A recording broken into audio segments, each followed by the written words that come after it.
fica com a gente aqui, ó. Mantém.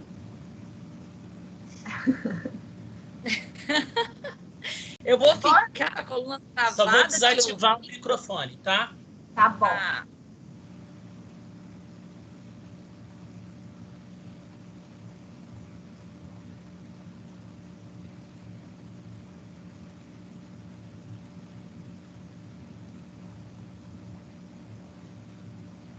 Já coloquei a Francisca aí no centro da tela, né, Francisca?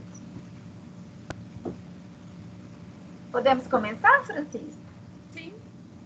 Então, hoje é de 28 de outubro. A gente está dando início aqui à nossa primeira semana do administrador público do Instituto Federal de São Paulo de Jacareí, que tem como tema os desafios e possibilidades da administração pública e seus agentes em um país pandêmico. Hoje o tema é educação e os convidados, os palestrantes de hoje são Marcelo Santos Martins, que está do ladinho ali da Francisca, que é professor de matemática nas redes privada e pública, Estado e município do Rio de Janeiro, é fundador do Preparatório Social Estudando para Vencer, que prepara os jovens da Vila Cruzeira de Jacências para as provas dos vestibulares e para as escolas de excelência do ensino médio. É também aluno de mestrado da Unirio, orientado pela professora Mônica Peregrino. Quem vai começar falando é a Francisca Rodrigues Pinto, que é assistente social, professora, doutora em Políticas Sociais e Movimentos Sociais pela PUC São Paulo, é professora de Pesquisa Social e Políticas Sociais na Unifec e vice-líder do grupo de estudo, pesquisa e extensão sobre crianças, adolescentes e família. É integrante também da Comissão Estadual de Educação em Direitos Humanos de São Paulo, do CONDEP, que é o Conselho Estadual de Defesa dos Direitos Humanos dos Direitos da Pessoa Humana.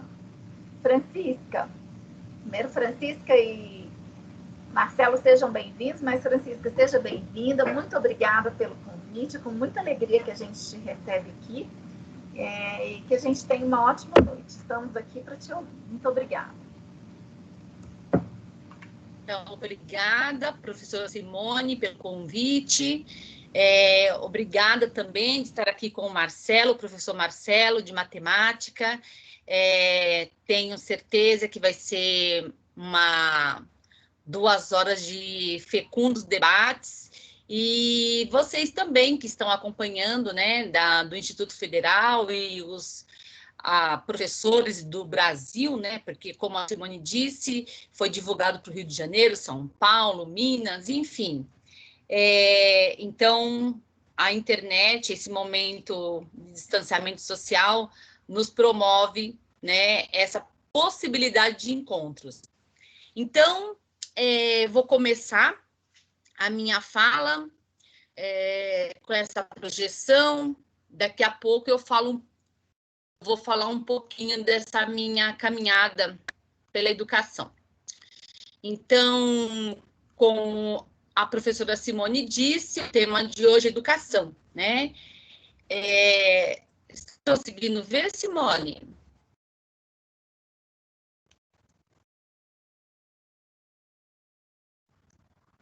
Ainda não apareceu.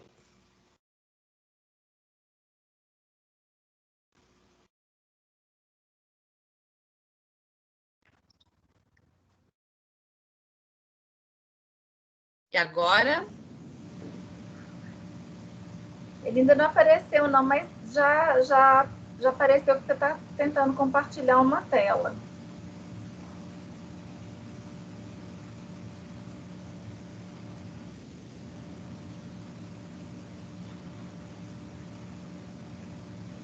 Ainda não, Francisca. Então, deixa eu sair, porque quando começa, de novo, compartilhar conteúdo.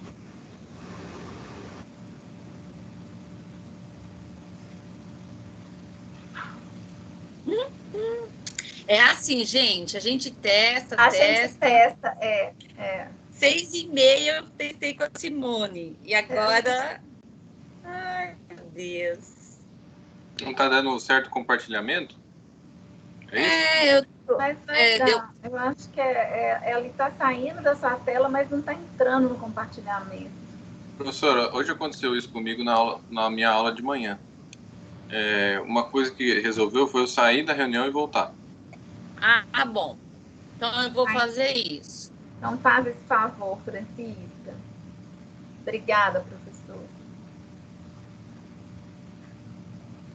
Quem falou conosco aqui? Qual professor que entrou? Professor Paulo, boa noite. Professor Wagner também. Nossos alunos, né? Nossos convidados.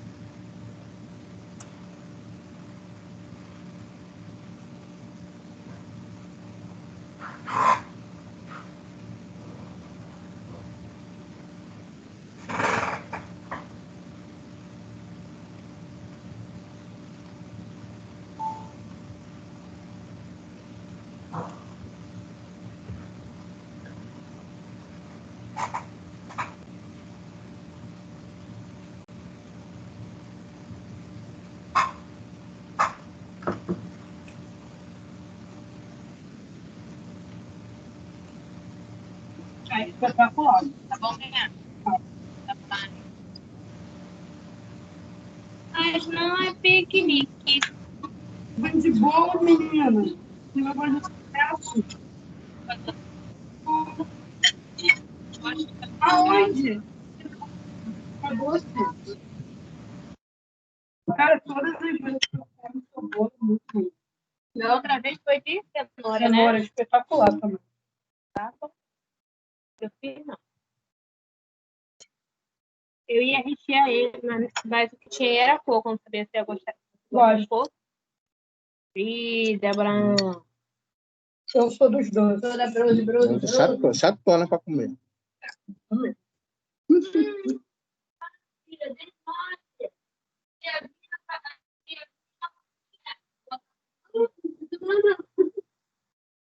Botar. Reclama. Tiaguinho. Coca-Cola é muito boa. Sim.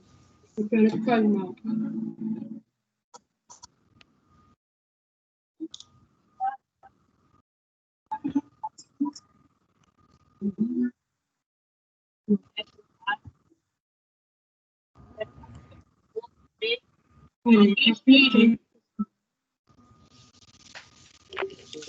Oi, gente.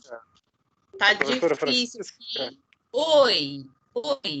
Ronan, quem está falando, a Simone mandou uma mensagem dizendo que caiu aqui a conexão dela.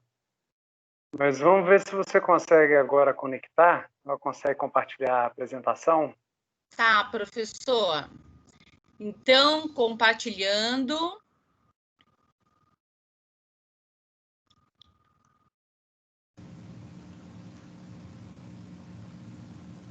É estranho.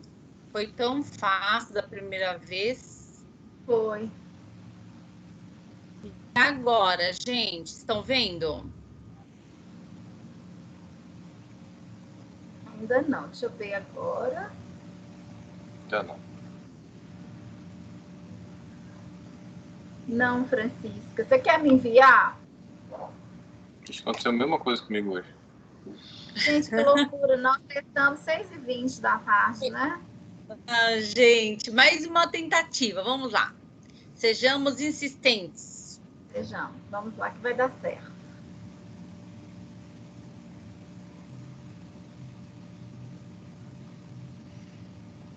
Vamos lá, Paulo Freire.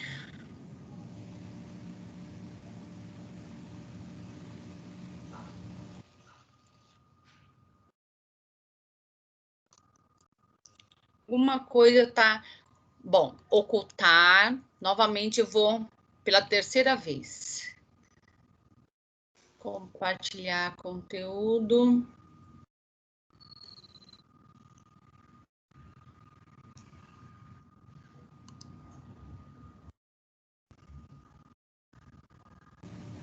A sua apresentação já está aberta, né, Francisca?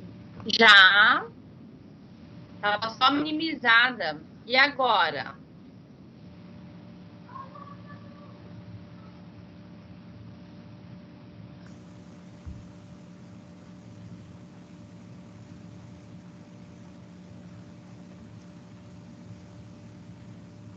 Nada, e você já saiu, então. Eu vou te mandar, Simone, pelo WhatsApp. Faz esse favor. Ai, gente. É assim Muito mesmo. chato. Online é assim mesmo. Depende da internet, faz o teste antes, acontece. É isso mesmo. O importante é não perder o embalo, né, Marcelo? Sim, o ânimo. Vamos lá. Não, isso eu não perco, não. Já mandei.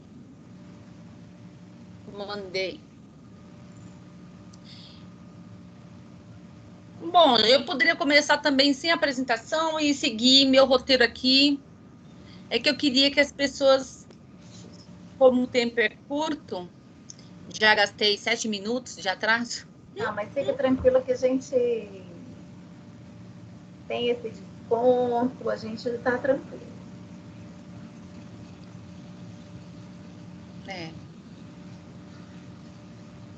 Eu estou abrindo aqui a sua apresentação, tá? Tá. Você quer começar ou você vai esperar eu abrir aqui? Um minutinho, né? Aqui vai rapidinho. Agora que compartilhei com você.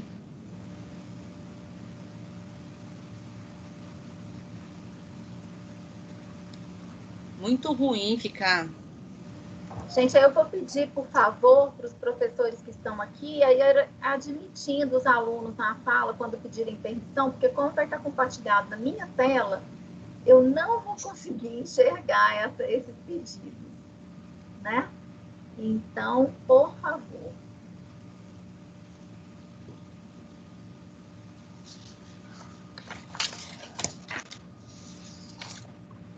Todo mundo vendo aí? Sim. Então, pronto. Apareceu. Com você, Francisca. Só eu que não estou vendo. Você não está vendo? Não. Eu estou vendo você. Meu som tá saindo? Tá sim. Tá aparecendo pra gente. Então, você vê, gente, deve ser alguma coisa aqui mesmo. Bom, Simone, você vai me falar. Eu vou, como eu imprimi, eu vou acompanhando pelo meu material. Então tá. E vamos lá. Então, os desafios e possibilidades, né, da administração pública e seus agentes num país pandêmico. Hoje, 28 de outubro de 2020, nosso dia, né, Dia da Trabalhadora, do Trabalhador Público. Esse difícil ofício, mas importante para a gente assegurar a igualdade com equidade. E aí eu abro com uma epígrafe da Pedagogia do Oprimido, de Paulo Freire, em que ele diz: aos esfarrapados do mundo e aos que neles se descobrem, e assim descobrindo-se, com eles sofrem, mas sobretudo com eles lutam. Ler essa epígrafe, né, 50 anos depois, porque Paulo Freire escreveu em 66, iniciou e terminou em 68. Esse livro nos demonstra o quanto é atual, né, essa frase, porque a gente vive, e aí acentuou com a pandemia, a ideia dos esfarrapados, que Franz Fanon vai chamar dos condenados da terra, né? Então, tanto Fanon quanto Paulo Freire são autores desse tempo. E o ano que vem, nós teremos o centenário de Paulo Freire. Até junho, eu estava no Instituto Paulo Freire como diretora pedagógica, e por conta do concurso na Unifesp, em julho, dia 28 de julho, inclusive hoje fazem 3 meses, eu ingressei na universidade. Já era professora em universidade privada, e agora eu estou na Federal de São Paulo, no campus de Santos. Mas eu queria dizer que o Instituto Paulo Freire aqui em São Paulo é o principal lugar de guardar o legado de Freire do que se refere ao arquivo físico que ele deixou, né, em vida, e também da sistematização do que ele produziu ao longo da sua vida. Faço essa fala porque vale a pena, né, nós que somos da educação, e aí não só da educação estrito sensu, pensando também quem atua na política de saúde, da cultura, de assistência social, enfim, para todos os que estão na administração pública, o quanto é importante a gente conhecer o legado de Paulo Freire, esse educador que, na minha avaliação, o Brasil ainda não o conhece, né? Então, a gente tem ouvido falas depreciativas em relação ao que ele construiu, mas, efetivamente, o legado da construção dele no Brasil e no mundo ainda é pouco conhecido. E aí nos cabe essa tarefa de difundir, né, o seu pensamento, a sua obra, para as atuais e futuras gerações. E eu prossigo com um trecho do livro Olhos d'Água. Vocês vão rapidamente identificar a autora. Uma noite, há anos, acordei bruscamente e uma estranha pergunta explodiu de minha boca. De que cor eram os olhos de minha mãe? Atordoada, custei reconhecer o quarto da nova casa em que estava morando e não conseguia me lembrar de como havia chegado até ali. E a insistente pergunta martelando, de que cor eram os olhos de minha mãe. Aquela indagação havia surgido há dias, há meses, posso dizer. Entre um afazer e outro, eu me pegava pensando de que cor seriam os olhos de minha mãe. E o que a princípio tinha sido um mero pensamento interrogativo, naquela noite se transformou em uma dolorosa pergunta carregada de um tom acusativo. Então, ou não sabia de que cor eram os olhos de minha mãe. Enfim, os olhos da minha mãe, né, penso que eram os olhos d'água. Conceição Evaristo, essa importante intelectual que tem contribuído para que nós da educação possamos discutir a história afro-brasileira e africana nos currículos. O quanto que nos foi negado essa história, e Conceição Evaristo tem, com um conjunto de intelectuais, como Sueli Carneiro e tantos outros e outras, tem se debruçado a escrever para contribuir com esse nosso ofício da docência. Então, é um convite também a todos e todas que estão aqui para que vasculhem, busquem um pouco do muito que Conceição tem deixado como referência para trabalhar as relações étnico-raciais. E aí eu entro, né, pegando esses dois autores, Paulo Freire e Conceição Evaristo, eu trago aqui uns dados dessa situação que nós vivemos hoje. E eu inicio com uma citação do David Harvey, que é um geógrafo britânico que atua na Universidade de Nova York, que tem se debruçado a escrever sobre a crise ou a geografia global da crise do capital. E ele coloca: privatizar os lucros e socializar os riscos, no livro Enigma do Capital. Isso está muito presente, e aí olhando para o Brasil, né, fomos informados essa semana que mais um bem público está em risco, que é o Sistema Único de Saúde.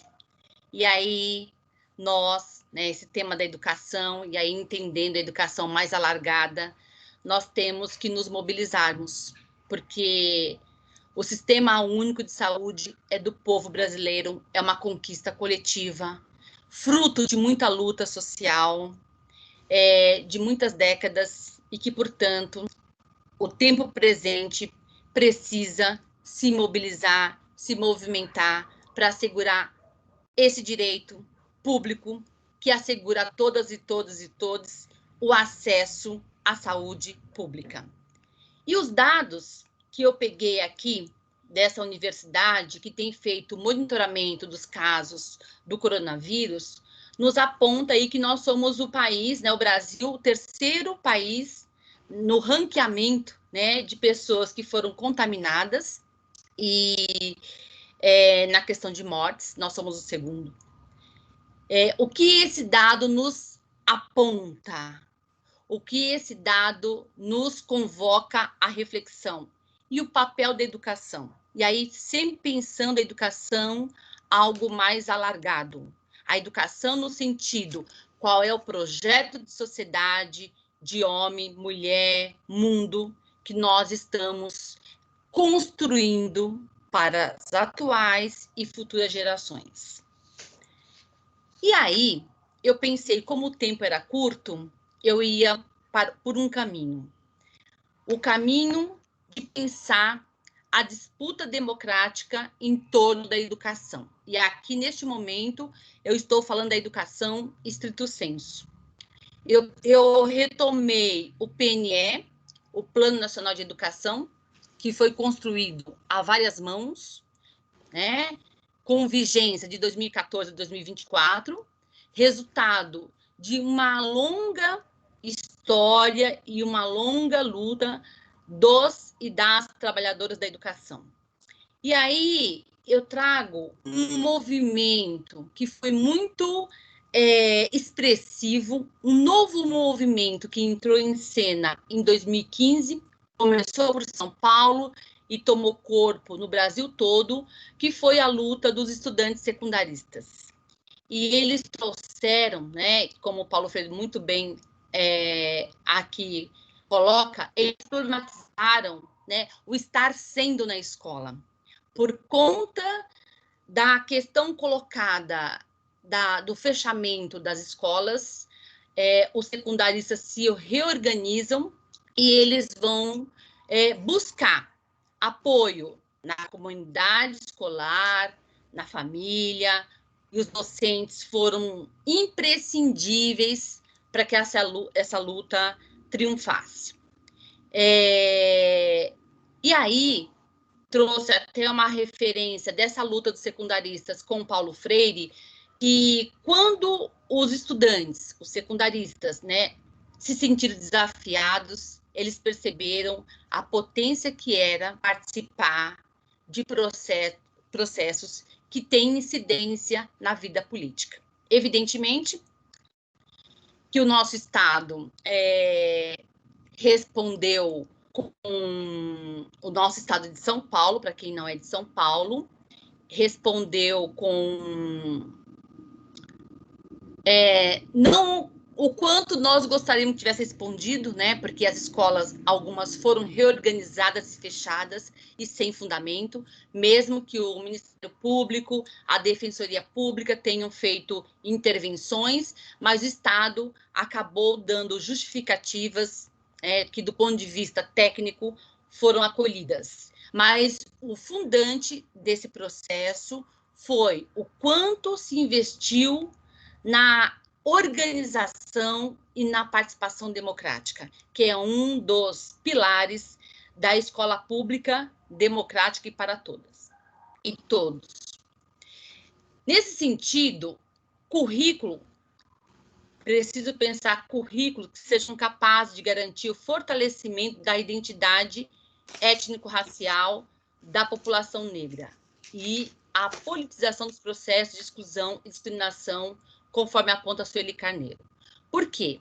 Porque, como a Evaristo, no trecho Olhos d'Água, nos trouxe o quanto a população negra, de modo especial, foi e continua sendo aviltada de processos de socialização da riqueza que nós, trabalhadoras e trabalhadoras, construímos, e quando eu falo nós, inclusive, e com a população negra, e o quanto que eles são e elas são alijadas de processos de socialização dessa riqueza. Então, o quanto que esse currículo precisa visibilizar essas construções para que cada vez mais nós consigamos assegurar a equidade, porque a igualdade sem diferentes, né, sem pensar qual patamar que eu tenho que alavancar para que quem tem menos oportunidade acesse, eu não vou garantir a igualdade. Então, quais são os processos equitativos que têm sido pensados na educação e em todas as políticas sociais? E aí, nós não podemos perder de vista em nenhuma política pública, e de modo especial na educação curricularizada, a experiência tensa da democracia, como já apontou Paulo Freire na pedagogia da autonomia. Por quê? Porque, realmente, democracia não é fácil vivenciá-la, mas é necessária. Por que é necessária? Porque é ela que nos possibilita, né, tomar parte dos processos e ter parte dos processos. Ou seja, nós só conseguiremos fazer parte das decisões políticas que tem a ver conosco se nós efetivamente conseguirmos participar dos processos democráticos. E hoje, né, uma questão central que está em xeque é esse direito à participação democrática, é a democracia nas diferentes e várias instâncias. E aí eu trago aqui um pouco da concepção que foi formulada no Plano Nacional de Educação, Plano Nacional de Educação em Direitos Humanos, de 2006, de como é pensada a educação em direitos humanos. E como nós estamos falando numa atividade que pensa os desafios e possibilidades da administração pública, pensar como nós, nos diferentes espaços da administração pública que estamos atuando, como nós nos vemos nessa concepção. Uma concepção que se coloca, essencialmente, uma concepção que pressupõe uma formação para uma cultura de respeito, a dignidade humana, que promove a vivência de valores da liberdade, da justiça, da equidade, da solidariedade, da cooperação e da tolerância, uma formação de uma cultura política que significa criar, influenciar, compartilhar, consolidar mentalidades, costumes, atitudes, hábitos e comportamentos que decorrem todos daqueles valores essenciais, os quais devem se transformar em práticas. Ou seja, conteúdo e forma importam. Então, não é uma educação conteudista que vai nos formar para essa perspectiva de sujeito político, né? A transformação da cultura política, ela exige uma praxis. Eu penso e eu tenho que exercitar esse pensado. Caso contrário, eu só penso. E aí, quando eu não exercito, eu aniquilo, eu anulo, eu desrespeito o outro. Então, essa educação com sentidos, como já falava Paulo Freire. A luta por escolas democráticas, né, na defesa do direito à educação, pressupõe uma educação de natureza permanente, continuada e global. Então, não adianta pensar a questão da consciência negra só no mês de novembro, porque todo dia é dia da consciência negra. Então, é dessa educação, é dessa permanência que nós estamos falando. Uma educação necessariamente voltada para a transformação social, né? Os dados nos convocam para que nós nos posicionemos, né? A educação que queremos é uma educação que pensa todos inseridos nos processos sociais. E uma educação para alcançar mentes e corações, e não apenas instrução e meramente transmissora de conhecimentos. É compartilhada por aqueles e aquelas que estão envolvidos nos processos educacionais, que somos nós, educadores, educadoras, educandos e educandas. Nesse sentido, a participação, como diz, né, Juan Dias Bordenave, é uma necessidade humana e, por conseguinte, constitui um direito das pessoas. Ela justifica-se por si mesma, não por seus resultados, sendo uma necessidade e um direito. A participação não consiste apenas numa opção metodológica para cumprir mais eficientemente certos objetivos. Ela deve ser promovida ainda quando dela resulte a rejeição dos objetivos estabelecidos pelo promotor ou uma perda da eficiência operativa, ou seja, o direito, né, à participação. Esse direito que a gente nem reclama muito por ele, porque aqueles direitos mais objetivos, mais materializáveis, estão tão... muitas pessoas estão tão destituídas que a gente nem consegue pensar, né, nesse direito à participação, que também, né, nos é caro e, na maioria das vezes, nos é negado. E aí, eu pensei um único desafio para nós, né, porque são muitos desafios, mas eu pensei em um desafio que, na minha avaliação, neste momento, é o desafio mais urgente, que seria como nós, trabalhadoras e trabalhadores, né, do serviço público e sociedade em geral, vamos envidar esforços para anulação da emenda constitucional 95 de 2016, porque o Brasil mudou de 2016 para cá, né? O golpe acentuou perdas e perdas e perdas, mas esta emenda, na minha avaliação e de vários analistas, ela é a mais perversa, porque ela congela por 20 anos o orçamento fiscal. O que significa que por 20 anos novos serviços públicos não poderão existir. Haverá manutenção do que já existe, só que a população cresce ano a ano. Então, o que nós faremos? Se, como o Harvey disse, privatiza os lucros, então, aquilo que é rentável, a gente está vendo todo dia na televisão sendo privatizado.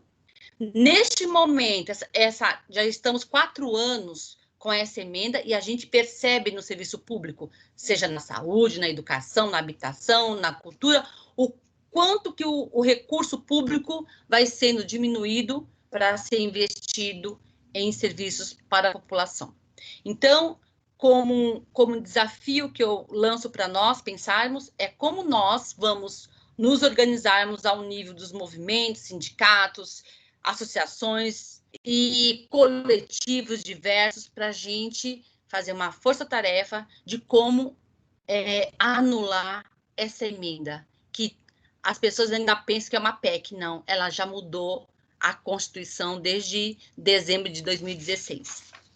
E aí, coloquei algumas sugestões de leituras, caso vocês queiram se interessar pela Sueli Carneiro, Paulo Freire, enfim, Renato Nogueira. É um convite para a gente pensar em como que a gente vai criar, né, processos políticos que nos fortaleçam a sair dessa. É isso, gente. Muito obrigada e desculpe pela questão aí da internet que falhou a apresentação. Nós que pedimos desculpas, né? Porque a gente, enfim, a gente não pode controlar isso, não é? A gente fez o melhor. Francisca, muito obrigada pela sua apresentação, né? Que trouxe reflexões extremamente importantes, né? E que a gente tem falado, né? Tem discutido e, enfim, você trouxe sobre pontos de vista que nos enriquecem, que nos fazem pensar e que nos, como diz Paulo Freire, que nos esperançam, né? No sentido não de esperar, mas de agir, de querer esperançar, não é isso? O esperançar de Paulo Freire. Então, muito obrigada. A gente vai ouvir agora o Marcelo, Eu vou fazer uma breve apresentação do Marcelo e aí depois a gente vai para as perguntas. Vou te apresentar de novo, Marcelo, porque entrou tanta gente depois, né? O Marcelo Santos Martins, ele mora no Rio de Janeiro, é professor de matemática nas redes privadas e públicas do estado e do município do Rio de Janeiro. É fundador do Preparatório Social Estudando para Vencer, que prepara jovens da Vila Cruzeiro e adjacências para as provas dos vestibulares, para as escolas de excelência do ensino médio. Ele é aluno de mestrado da Unirio e orientado pela professora Mônica Peregrino. Marcelo, vamos lá, agora é com você. Primeiramente, agradecer o convite, né, Simone? Agradecer aqui a Francisca pela exposição aí maravilhosa, que nos faz refletir bastante. Agradecer também a Adriana Ortega, que foi a pessoa que me indicou, né, que conhece de perto aí o meu trabalho. Agradecer a presença de vocês, tá, de todos vocês aqui. E, gente, eu me chamo Marcelo Martins, sou nascido e criado na Vila Cruzeiro, tá? Moro na Vila Cruzeiro, trabalho na Vila Cruzeiro, a minha vida é Vila Cruzeiro, né? Sou criado por mãe separada, meu pai se separou da minha mãe com 9 anos de idade, eu tinha 9 anos de idade. Minha mãe criou sozinha 3 filhos dentro da comunidade, na favela, né? 2 são professores, né? Eu de matemática, meu irmão mais novo de história, e o do meio trabalha com ouro. E é Eurides. Para minha mãe, que veio do Espírito Santo, semi-analfabeta, foi uma vitória gigantesca, né? E o que levou a gente a essa vitória? Essa vitória foi levada através da educação. Então é essa educação que eu vou pincelar aqui para vocês entenderem qual é a realidade que eu vivo, qual é a realidade que eu vivi na minha adolescência e qual é a realidade que eu estou tentando mudar através da educação, né? É uma tarefa árdua, difícil, mas eu tenho pessoas ao meu lado que acreditam que a educação é um meio de transformação, né? Como diz Paulo Freire, né? Vou pegar aqui um gancho aqui da Francisca, tá? Paulo Freire é bem claro. Educação não muda o mundo. Educação transforma pessoas.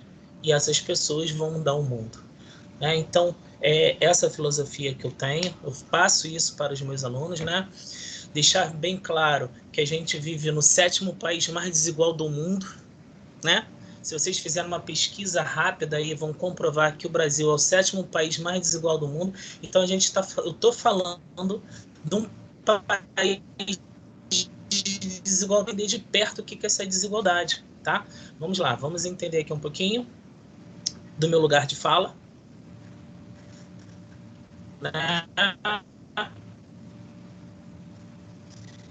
Para mim tá aparecendo, para vocês aí. Perfeito, tudo bem.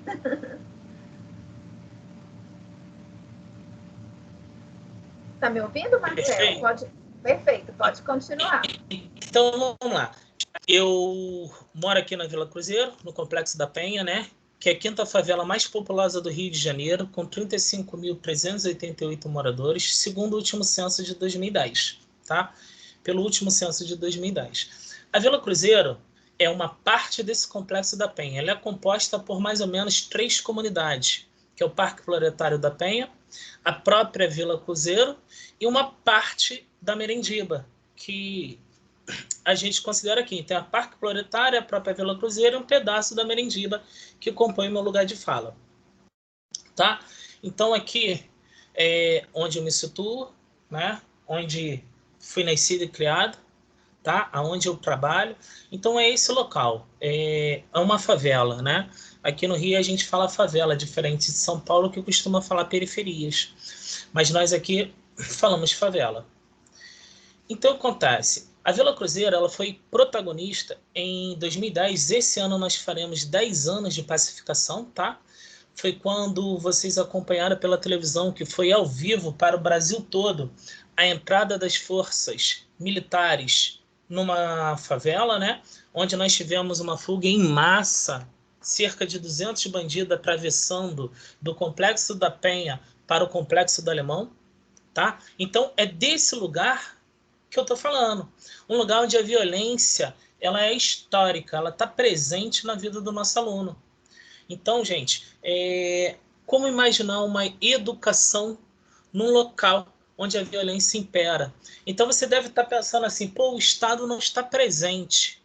Tá, o Estado está presente aqui. De que maneira? Ele está presente com carro blindado, ele está presente com a polícia, ele está presente com tiro, e ele não está presente com as funções básicas que nós devemos ter. Educação de qualidade, saúde de qualidade, saneamento, uma boa coleta de lixo, coisas que nós não temos aqui. Então, acontece, gente. Aqui na Vila Cruzeiro, a ideia é essa mesmo, que vocês se sintam impactados, né? Aqui, a gente está o tempo todo tendo que provar que nós somos honestos, que nós somos trabalhadores, porque quando a gente morre na favela, quando morre alguém na favela, a primeira coisa que perguntam para a gente, era envolvido? Então, essa cena aqui é uma cena marcante na minha vida, porque eu conheci o Diego, tá? Diego era um amigo meu, mototaxista, trabalhador, e foi assassinado por um policial. O policial disparou um tiro que acertou as suas costas, tá? E a todo momento a gente tem que estar provando que nós somos honestos, que nós somos cidadãos de bem. E o que acontece? Existe uma fala muito errada que a gente acaba propagando, mas quem mora aqui a gente melhora. Existe a fala errada que na favela também tem gente de bem. Não, pelo contrário.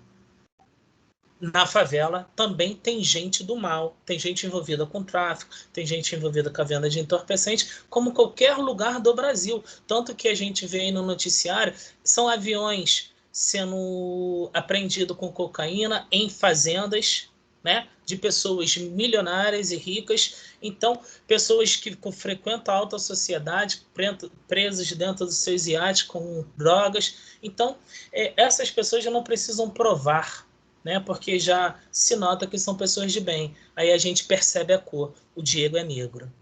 Então, é dentro dessa realidade que eu estou falando. Seguindo com isso, gente, eu venho dizer para vocês que a Vila Cruzeiro, aqui o Complexo da Penha, é a segunda comunidade mais perigosa do Rio de Janeiro. Levantamentos, né, mostram que a Penha está sempre aí entre primeiro, segundo, terceiro lugares em tiroteios diários. Então imagine só, uma pessoa que convive diariamente com tiroteio, que convive com essa violência, que desde cedo aprende a lidar com a morte, tendo que conviver com estudo. Então tá aqui mais um mapa, né? Como eu sou matemático, eu trouxe um pouco de gráfico, né, para fazer um puxado para minha matéria, para vocês perceberem como é importante também o uso da matemática até numa palestra. Então, gente, eu estou trazendo dados aqui para vocês referente a 2018 e referente a 2019. Então, a violência aqui é uma violência constante. E muitas das vezes, né, o Estado está presente nessa violência. Tá? E 99% das vezes, o Estado se faz presente nessa violência. Então, deixa eu colocar aqui. Aqui, trouxe uma outra cena que em nenhum lugar do Brasil acontece o que acontece nas favelas cariocas.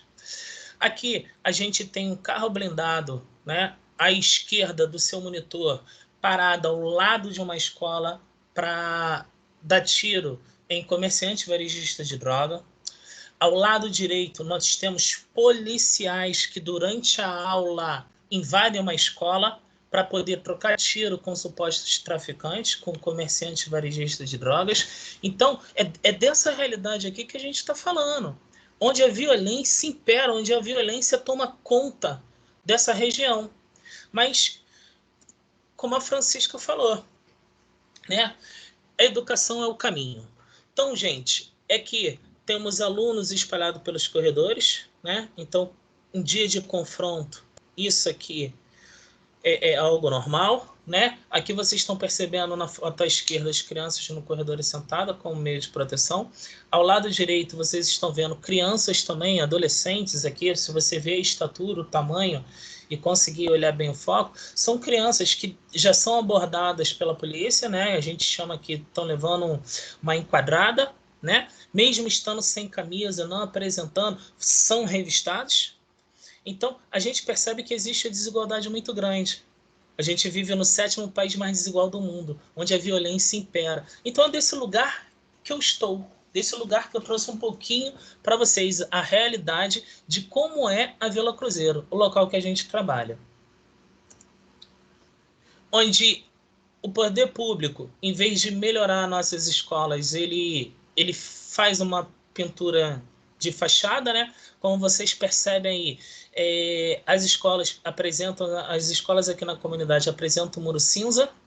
Gente, cinza é cor que significa morte, representa morte, significa coisas ruins, pesadas, né? Eu acho que escola tem que ser colorida, né? Tem que ter uma cor chamativa, tem que ser um ambiente agradável, apesar de que, mas o muro é alto, mas vamos melhorar esse muro, vamos fazer alguma coisa. E a gente percebe nitidamente que as escolas têm um aspecto de prisão, né? Lembra muito uma cadeia, remete uma cadeia, né? A gente tem aqui o abandono total, né, das escolas, né? A gente percebe aqui a parte de cima do seu monitor aí, a imagem de cima é uma quadra poliesportiva de uma escola, né? Era, porque a gente vai ver umas mudanças aí. Era uma quadra poliesportiva. Ao seu lado esquerdo do seu monitor, essa grade toda está protegendo a área mais segura de uma escola, que é a sala de leitura, a biblioteca. Gente, vamos parar e vamos analisar como é que uma biblioteca é protegida por tantas grades. A primeira grade que você está vendo, ela corta praticamente o corredor. Para chegar até a biblioteca, existe uma outra grade, eu não sei se vocês conseguem perceber daí, na porta da biblioteca, e para passar até a biblioteca, você tem que atravessar uma porta de ferro que parece mais uma cadeia. Se você olhar agora o seu monitor na parte baixa do lado direito, é essa porta que parece uma porta de cadeia, né, que passa na televisão, que vocês olham só um quadradinho. Essa é a realidade, né? É dentro dessa realidade que as escolas estão inseridas. As escolas para a galera de baixa renda, para pobre, para preto, pobre, favelado, ela não possui uma estrutura, né? Elas estão mais ou menos assim. Mas, como a favela resiste, né? A favela resiste, nossas vozes serão ouvidas, né? E temos que mudar essa realidade. E a gente muda essa realidade, o que eu acredito que é através da educação. Para mim, a educação é o único caminho para a transformação de uma sociedade. Não existe outro. Todos os países que avançaram, todos eles fizeram investimento na educação, né? Coisa que o nosso país não fez, né? Francisca apresentou bem que a gente tem um congelamento de investimento na educação durante 20 anos. Então fica muito complicado isso.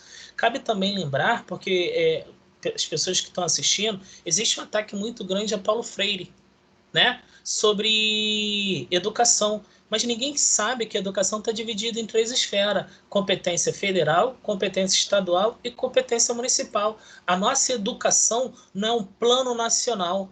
Ela não compete à nação, ela compete aos estados e municípios. E cada um puxando para o seu lado político.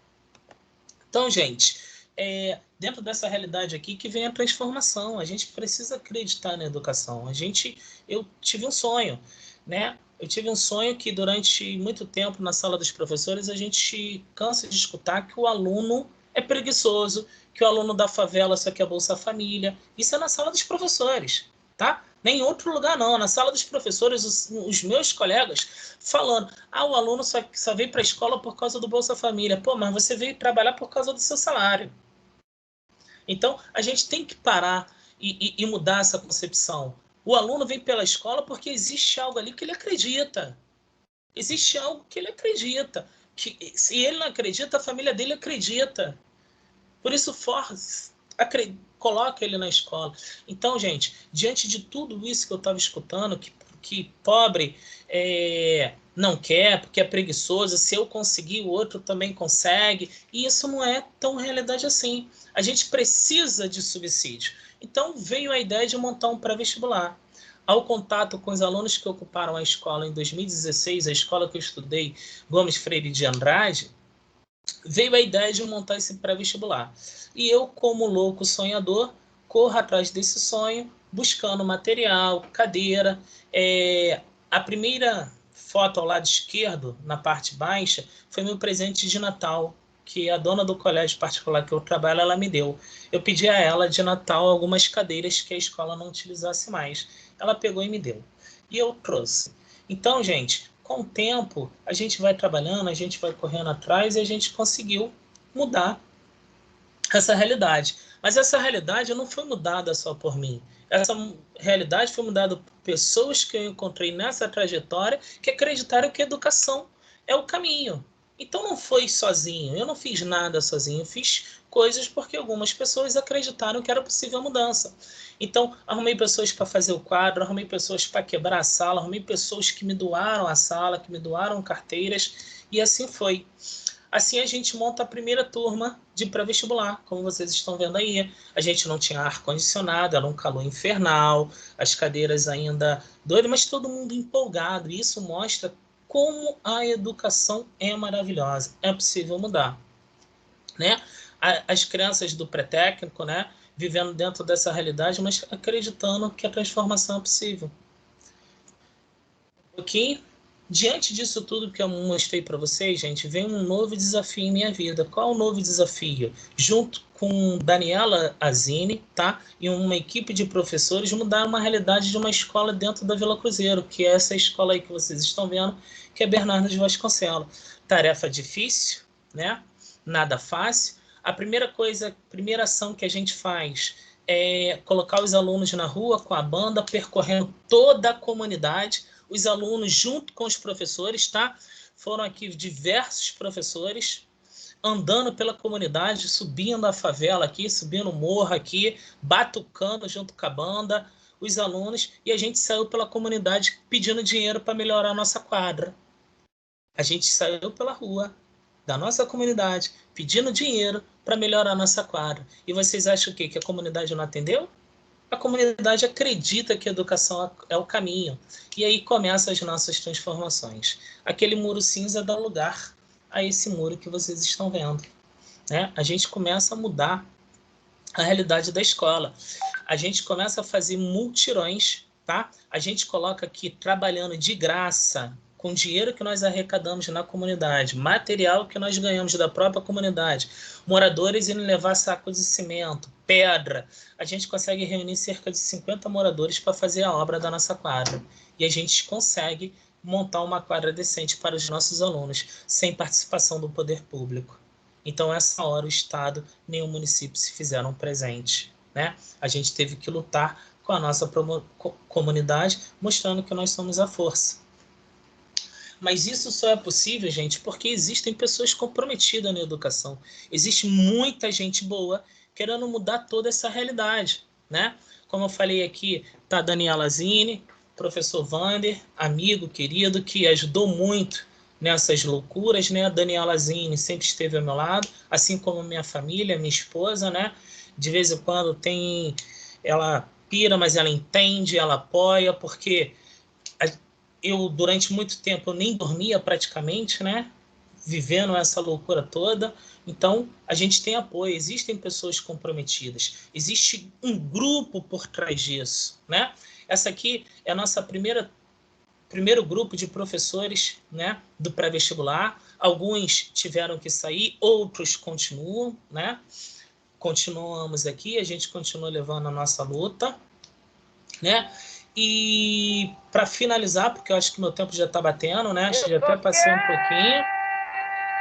Deixar um pouquinho da mensagem. Tá saindo o som aí da música? Começou a sair, Marcelo. Começou a sair, mas parou. E você pode usar um tempinho mais. Fica tranquilo. Tá, então, gente... Tá com você, a gente está adorando te escutar. E vocês percebem aí, né? Lugar de criança tem que existir mais educação. Esses desenhos do artista comunitário Ângelo Campos, um dos maiores artistas que eu conheci em minha vida, né? Ele traz isso. Vocês percebem isso? Traz que é estrada pelo Cruzeiro. A gente tem que... Do lado esquerdo é uma creche. Desde bebê, Marcelo, eu vou interromper um pouquinho, que sua internet deu uma falhadinha. Se você pudesse retomar só esses últimos, assim, acho que nem um minuto. Mas quando você começou a mostrar esses grafites do Ângelo Campos, a gente já não te escutou mais. Voltei? Voltou. Olha só, aqui desde pequena nós somos obrigados a conviver com a violência, né? Desde criança, porque do seu lado esquerdo tem uma creche comunitária que está, a parte de cima, vocês estão vendo, são marcos de tiro, né? E o nosso artista, que é o Ângelo Campos, faz uma crítica perfeita da criança feliz tem que existir mais educação. Do seu lado direito, a gente tem uma menina, né, que segura lápis, e ao lado dessa menina nós temos balas de fuzil, mas a gente quer estudar em paz. E para encerrar, gente, vai ser literado na tabela, se você não respeitar, a gente vai ajudar a realizar um sonho.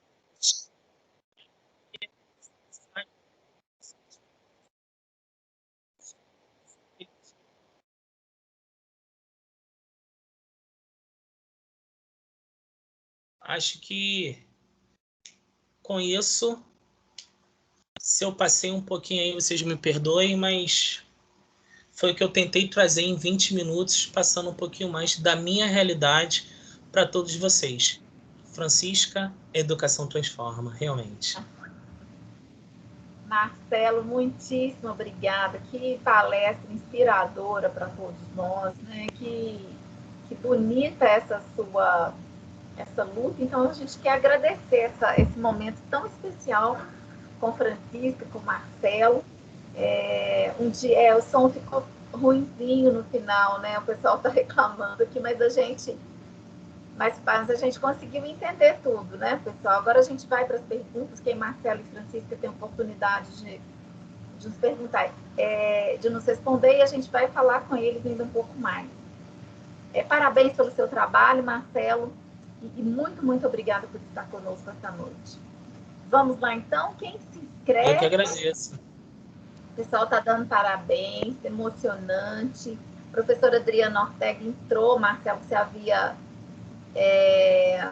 meu Deus, cadê a Adriana? Ela está dizendo que a educação é o único caminho para a transformação. Parabéns pela iniciativa, simplesmente maravilhoso. De fato,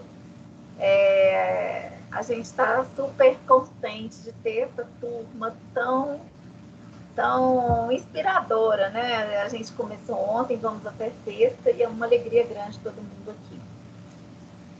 Professor Ronan, agradecendo Marcelo e Francisco, obrigado pelas falas, trabalhos inspiradores, parabéns, muito emocionante, que palestra maravilhosa, a Marta falando, Marcelo é show, Adriana Ortega, né? A Adriana foi nossa professora e hoje está lá no Rio de Janeiro. Continua junto com a gente aqui nos dando a mão quando a gente precisa. Alguém se inscreve para falar?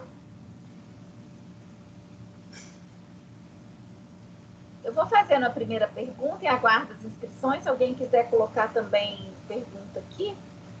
Essa para a Francisca e para o Marcelo, deixa eu ver se eu consigo colocar vocês lado a lado. Não, eu tiro um ou outro. Então, eu vou deixar os dois aqui juntos, tá? Para não ficar diferente.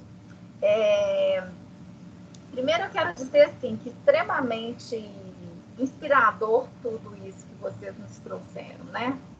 A Francisca trouxe um ponto muito importante, que é o grande desafio não só da educação, que seria derrubar esse limite de gastos com a educação, né? Esse teto, que é um grande problema, porque a administração pública se faz, né? E parece que é um projeto pela ausência de recursos, né? Vai secando todas as possibilidades, vai fazendo de todas as ações um lugar de ausência, de falta, né? De aridez. E, enfim, isso é um problema que está para a saúde, para a educação e que a gente precisa mudar. Mas uma coisa muito importante que o Marcelo mostrou através da vivência, Francisco trouxe como uma necessidade, seria da gente se organizar, das comunidades ou da sociedade, né, descobrir e debater quem somos nós, o que nós queremos, qual é o nosso projeto de país. E aí, Francisca e Marcelo, com as experiências de vocês, com o conhecimento que vocês têm, eu gostaria que vocês falassem um pouquinho assim, a pandemia, além de tudo, nos afastou, né? Tirou toda a possibilidade de nós estarmos juntos, nos organizando, conversando, tomando um café, né? Sou mineiro, o café é fundamental, ele une, ele traz as pessoas para perto. Como que a gente faz isso nesse momento, né? Você tem a questão da internet, da questão da territorialidade, né? Da gente estar conversando nos nossos lugares. E como que a gente faz no sentido de garantir que a sociedade possa valorizar a educação de verdade? A sociedade possa estar do nosso lado de uma maneira ativa, né? Como agente de transformação, como agente de mudança. Porque me entristece muito, Marcelo falou da questão dos professores, dos próprios professores, eu não tenho dúvida, né, que pode ser assim na nossa realidade, né? Os próprios professores criticando e desvalorizando, até muitas vezes as dificuldades e as carências, né? O professor muitas vezes quer já pegar um aluno mais pronto, mais resolvido, já com um capital educacional já bem estruturado, que não é realidade. Então, como fazer isso, gente? Conta pra gente um pouquinho, como mobilizar as pessoas, como fazer com que a sociedade esteja... Eu fico muito triste quando eu ouço críticas à educação, a educação é ruim, por que não é? Porque a gente tinha até 1950, quase 80% da nossa população analfabeta. Então, educar, alfabetizar e educar para essa vida, para essa construção de sociedade, não é de uma hora para outra. Como que a gente tem assim, as pessoas orgulhosas mais disso e juntas, né? Porque me imagino que esse orgulho, essa alegria de bater no peito e dizer eu faço, estamos juntos, virá do momento em que as pessoas estiverem juntas. Quem quer começar falando? Marcelo ou Francisca? Francisca. Pode ir, Francisca. Então, bora lá, Francisca. Então, Marcelo, primeiramente, parabenizá-lo, né? Amei sua experiência. Eu penso que educadora tem que ter brilho no olhar, né? Você pulsa esse brilho, né? É isso que alimenta o nosso sonho de mudar o mundo, é esse brilho no olhar. Então, assim, a minha dor, Marcelo, que eu comecei com ela, até melhorou um pouco ao ouvi-lo. E que interessante, porque é isso. Você traduz o que a Conceição Evaristo fala na literatura, né? Então, não é para eles, é para nós. E mudar a concepção e o olhar faz toda a diferença. Porque não tem um ele e um nós, somos nós, né? Então, você traz isso, as pessoas para o centro do debate. Acho que respondendo um pouco o que a Simone está nos colocando. Como fazer? Eu lembro de 2015, Marcelo, quando teve a greve dos professores, ninguém deu importância. Os familiares não estiveram juntos aqui em São Paulo, foram 3 meses de greve e ninguém deu nem... É como se não fosse nada. Quando os estudantes ocuparam as escolas, houve uma adesão das famílias, da comunidade, da classe artística em apoiar. Então, qual é a diferença? A diferença, na minha avaliação, ela foi, naquele contexto, foi assim, olha o novo mostrando. Porque os alunos estavam ali reivindicando o salário, que eu acho pertinente, eles estavam reivindicando o que o Marcelo trouxe na fala, o direito à educação. Eles estavam lutando por uma escola de qualidade, uma escola com biblioteca, sala de informática, mas uma escola que conseguisse, né, verdadeiramente trabalhar os sentidos da vida deles, inclusive, como o Marcelo também trouxe. Então, Simone, o projeto que o Marcelo defende, é o que eu defendo, é o que você defende, é o que nós defendemos, ele é um projeto em disputa. Dentro da escola, dentro da educação, de uma rede de educação, há muitos projetos em disputa. E nós disputamos esse, porque nós acreditamos no ser humano na sua integralidade. Nós acreditamos nesse jeito de fazer educação, com democracia, reconhecendo que todos podem e devem participar das decisões. Então, isso faz toda a diferença. E há um outro grupo que quer ir lá, dar o conteúdo e tchau. Há um outro que disse o que o Marcelo disse, né? Para eles, não tem nada, isso aqui tá bom demais, né? Eu dei uma formação recentemente para um grupo de professores da rede estadual de São Paulo, e na formação eles disseram, professora, muitos dizem, olha, para a periferia qualquer coisa tá bom. Quando eu faço isso, eu estou negligenciando o conhecimento, né, de um povo que eu acho que eu sou melhor que o povo. Porque se a periferia qualquer coisa tá bom, é sinal que a riqueza social não é da periferia, sendo que a periferia constrói essa riqueza. Então, na minha avaliação, o que muda é o sentido que eu atribuo esse ensino e essa aprendizagem, né? O Marcelo trouxe aí vários exemplos na sua narrativa, e eu queria dizer, Marcelo, que eu não vi a sua projeção, não sei por quê, mas eu queria dizer, se eu fosse uma pessoa com deficiência visual, a sua descrição me colocou no seu mundo. Isso é muito importante, né? Você me oportunizou a acompanhar a sua apresentação com a sua descrição, porque eu não vi nenhuma imagem, mas eu fiquei imaginando tudo que você falava. Então, você, sem perceber, você me auxiliou a entender a sua apresentação. Olha esse cuidado, né? Essa dimensão da inclusão, que a gente pensa que é só colocar uma rampa, um banheiro, né? Então, como que a gente cria um desenho universal em que todos os espaços sejam inclusivos, né? E as falas também aqui sejam inclusivas. Então, eu queria chamar atenção para você, né? Porque isso na educação inclusiva, na educação de cegos, chama audiodescrição. E você foi perfeito. Porque eu estou fazendo curso com um professor que é deficiente visual, e maravilhoso sua descrição. Então, ó, fica sempre atento a isso. Eu não vi nada, mas eu senti tudo que você oportunizou na sua apresentação. A outra coisa que eu queria dizer, ainda em relação ao sentido, né? O Marcelo faz parte de um coletivo. Imagina só se houvesse apoio da política pública para os vários centros populares de educação popular, como o Marcelo coordena para incentivar jovens a entrarem na universidade.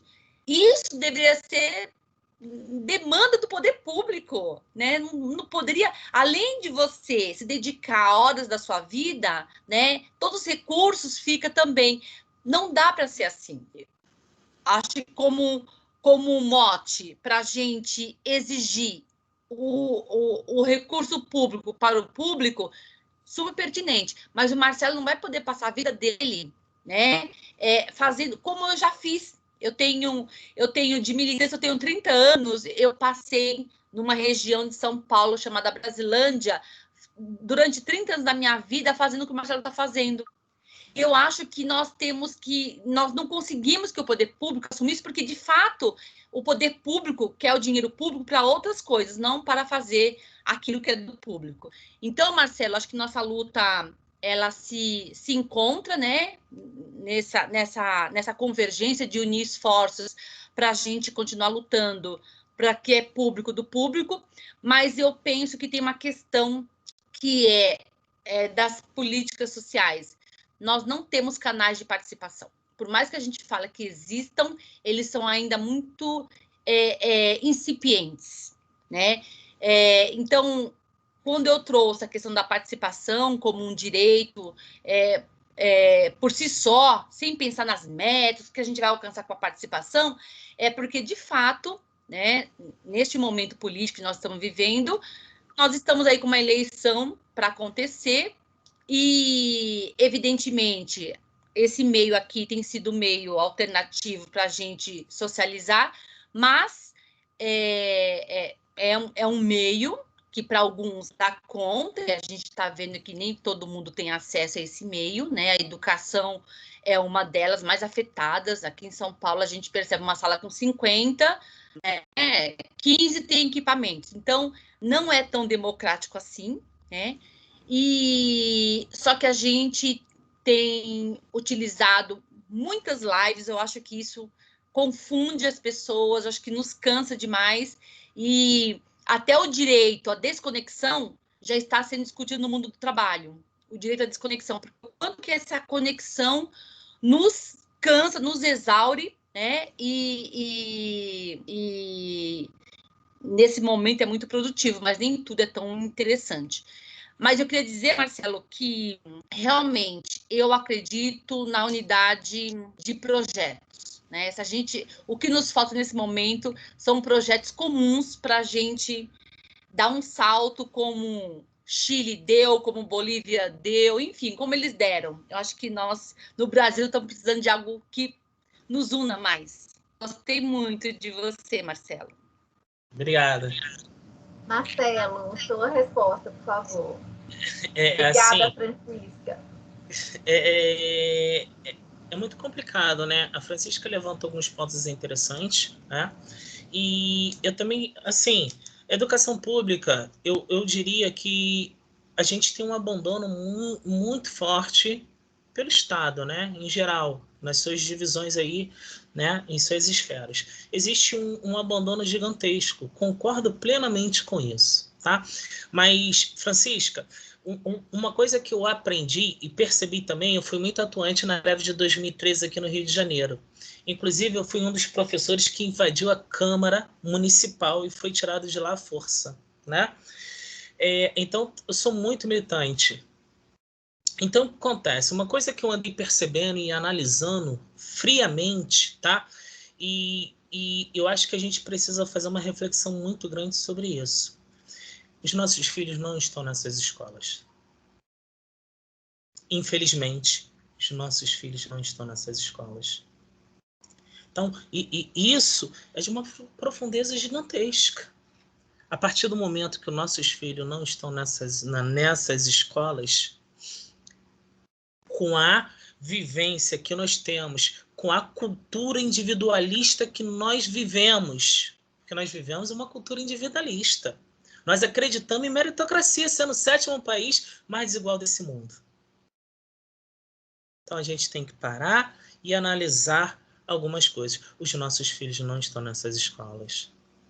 Eu tenho um filho aqui de 2 anos e 10 meses. O Arthur tem 2 anos e 10 meses. A Júlia acabou de fazer 15 anos, ela participou do projeto, inclusive passou por uma escola, né, que ela escolheu, foi por ela mesma, ela estudou e escolheu, escola que teve que passar pelo processo. Então, a gente está analisando onde vai botar o Arthur para estudar, e vai ser numa escola pública, porque a gente tem que ser coerente com a nossa fala. Porque a gente escuta muito dos professores, né? Você falou bem aí que a Simone, que alguns professores gostam de trabalhar com aquele aluno que já tem o capital, né? O capital intelectual já vem com capital cultural, ele já nasce com capital cultural diferenciado. Mas o nosso aluno da favela ele também nasce com capital cultural. Mas o problema é que esse capital cultural não é valorizado dentro das nossas escolas. Porque quando o aluno entra dentro das nossas escolas, nós queremos moldar o nosso aluno, nós queremos colocar o aluno num padrão. Olha a palavra que nós usamos para o nosso aluno de escola pública. Nós lapidamos o aluno. Gente, processo de lapidação, processo cruel. É um processo que tira lasca, que tira pedaço.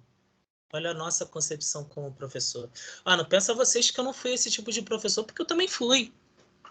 Até que veio um estalo na minha cabeça, após leitura, estudo, e eu perceber, né, dentro de uma sala de professores, as pessoas falando que os outros não conseguiram é porque são preguiçosos. Pô, veio um estalo na minha cabeça. Tá? Veio um estalo na minha cabeça e eu falei, não, isso não é verdade. Eu passei muita dificuldade para chegar onde eu cheguei. Então, tem muita gente passando mesmas dificuldades que eu passei e não estão tendo oportunidade. Então, veio aí a ideia do projeto. A gente precisa mostrar que a Vila Cruzeiro, apesar de ser a segunda favela mais perigosa desse país, a gente tem como mudar essa realidade. Essa realidade de educação, não existe outro caminho. Mas a gente precisa parar e refletir qual é a escola que nós queremos. Qual é o aluno que nós queremos? O aluno, ele tem capital. Ele tem um capital cultural. Mas a escola, ao mesmo tempo que ela abrange esse aluno, ela exclui, porque ela quer moldar esse aluno. Você que teve uma experiência aí de... que os alunos aí tomaram conta das escolas, né? Que eles fizeram aí a revolução, né? As ocupações. Muitos desses alunos são aqueles alunos excluídos pelos seus professores. Que a escola não faz sentido para eles. A gente precisa de uma escola que faça sentido.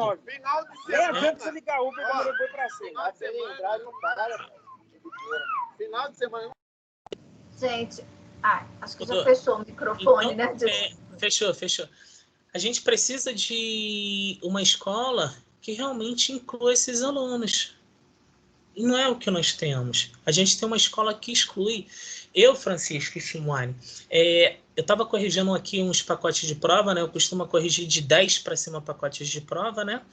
E de repente me veio entre 5 pacotes da mesma série, veio uma única prova com 10. Um único aluno tirou 10. Aquilo me fez refletir, mais uma vez. Eu dou aula só para um aluno ou dou aula para uma maioria? Então, tem que ver as minhas práticas. As minhas práticas também precisam ser mudadas. Então, a gente está num processo de construção diariamente. A gente precisa se reinventar. A gente precisa analisar. Eu continuo achando prova importante, mas eu tenho que ter uma sensibilidade na minha prova. O currículo, como você colocou, o currículo não analisa fome. Na favela se tem fome. A gente convive com a violência e a gente convive com a fome. Elas andam lado a lado aqui. Então, a minha prática pedagógica tem que ter esse olhar diferenciado. Ao mesmo tempo que eu quero que ele alcance um objetivo com notas, essas coisas, eu também tenho que olhar qual é a dificuldade que ele passa. Então, eu valorizo muito mais um aluno que sai do 1 e chega no 5 do que um aluno que tira 10. Então, é esse processo de valorização. Porque trabalhar com coisa pronta é muito fácil. Agora, fazer o aluno acreditar é o que a gente vive aqui. Aqui no nosso projeto, nós tivemos um aluno que passou para odontologia, um dos cursos mais concorridos do Rio de Janeiro. Nós temos um outro aluno aqui que passou para enfermagem, alunos que passaram para direito. Tem uns alunos aqui que passaram para matemática.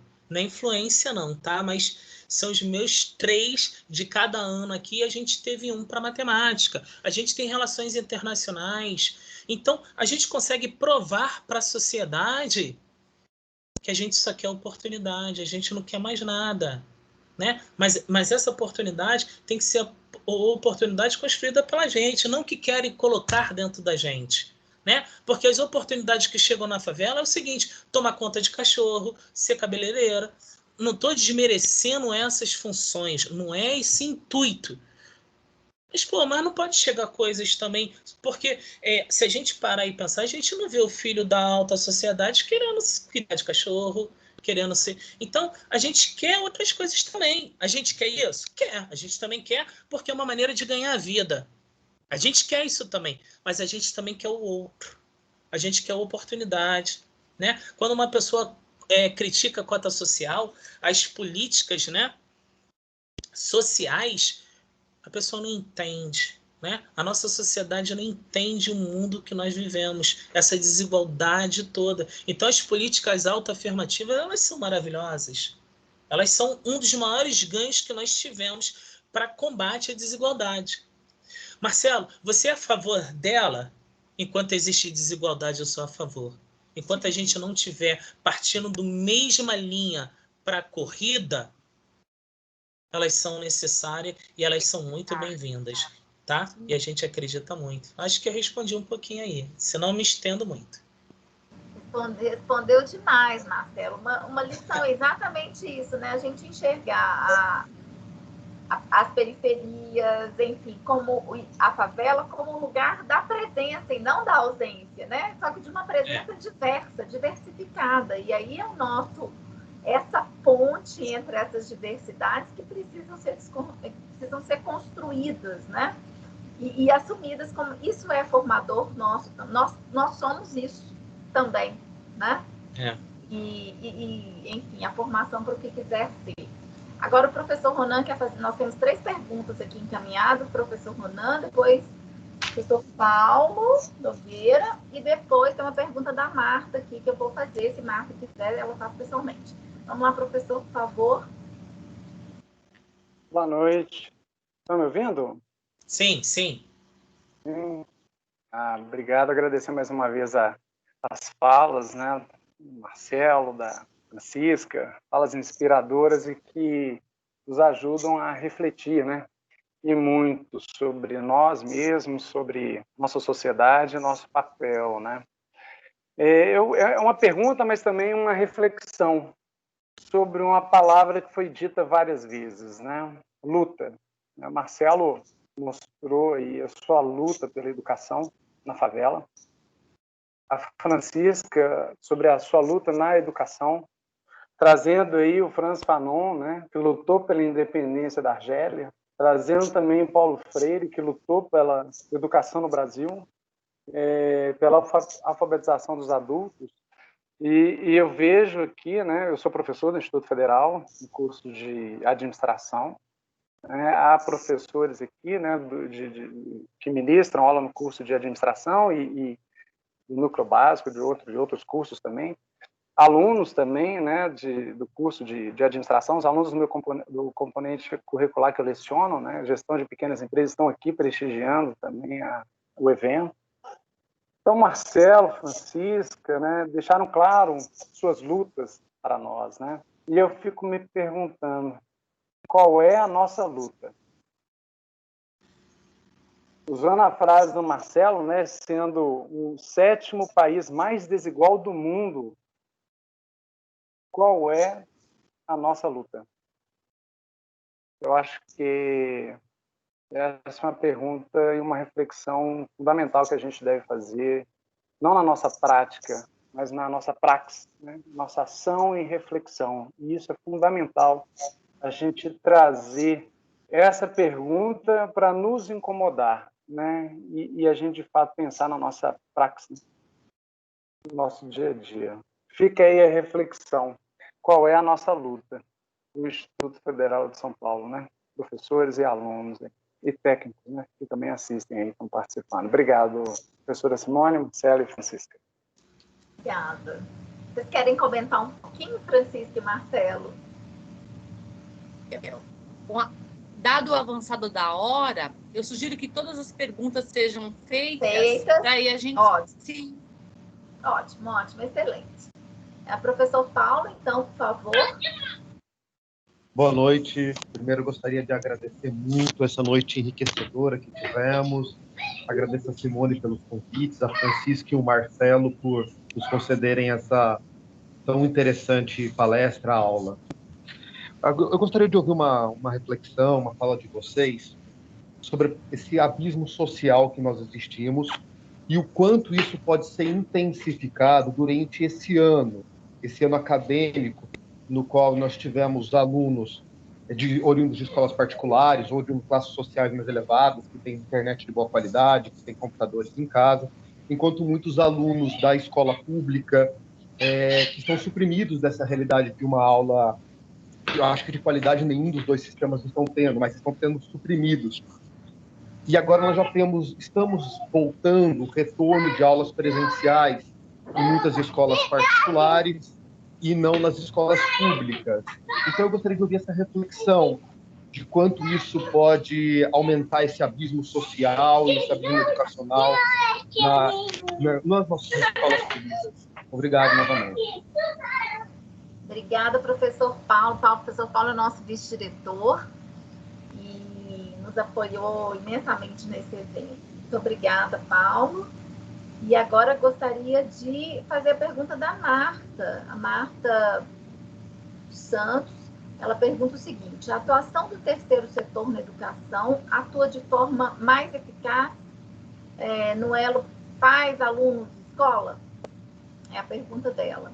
E o professor Wagner, que é o nosso diretor, que está aqui prestigiando também, se tivéssemos o Ministério da Educação, qual política pública de educação vocês acreditam que deveriam ser realizadas? Qual a primeira, né? Qual que política seria que deveria ser realizada? Então, por favor, Francisca e Marcelo, está com você.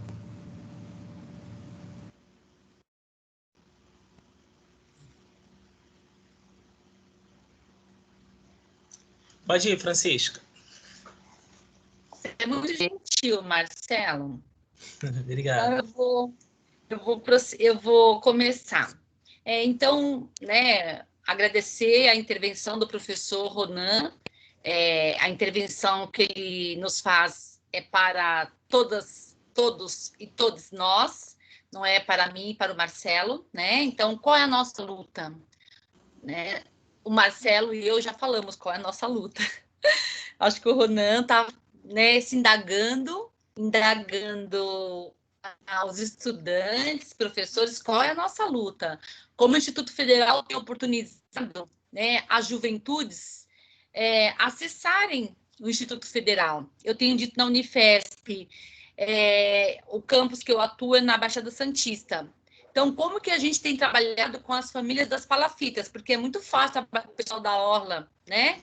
Agora, e as palafitas que tem mais de 50 mil famílias, como que a gente mobiliza as juventudes que moram nas palafitas a virem para a Unifesp? Então, qual é o trabalho de extensão que o Instituto Federal, que uma Unifesp fazem para trazer a população para este lugar? Né? Eu penso que nós temos um papel gigante na busca da população que historicamente ficou distanciada e nem se percebe naquele lugar, né, de universidade pública a ser feito. Né? Então, eu penso que a extensão é um dos caminhos que podemos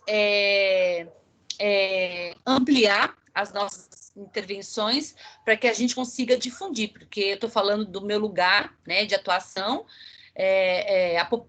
algumas juventudes não se veem naquele lugar, né? E aquele lugar é de todo mundo e ficou na cabeça, né?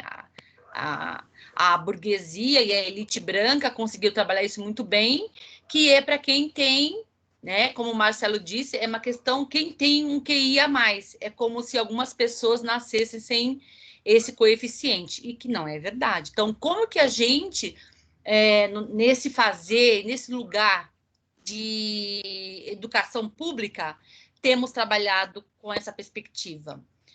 E o Paulo, né, traz aí uma questão que é uma questão que está colocada para a educação, né? E esse abismo social. E eu coloco um ingrediente a mais, Paulo. Se o Fundeb não for aprovado, que é o Fundo da Educação Básica, não for aprovado até o final do ano, esse abismo ele vai se intensificar. Até porque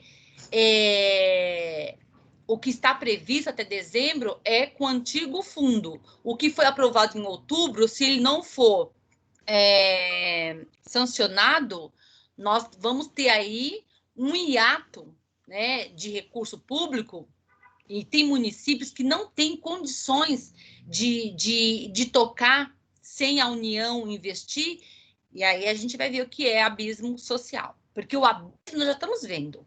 Eu estou escrevendo um artigo que é o desconforto do isolamento. Parênteses, conforto. Porque tem um conforto para algumas pessoas desse isolamento, né? Que está aqui, com esse computador na frente, com a casa abastecida. Mas é um desconforto em saber que lá fora tem um abismo gigante que o Marcelo pontuou, que eu também pontuei, que vocês estão pontuando.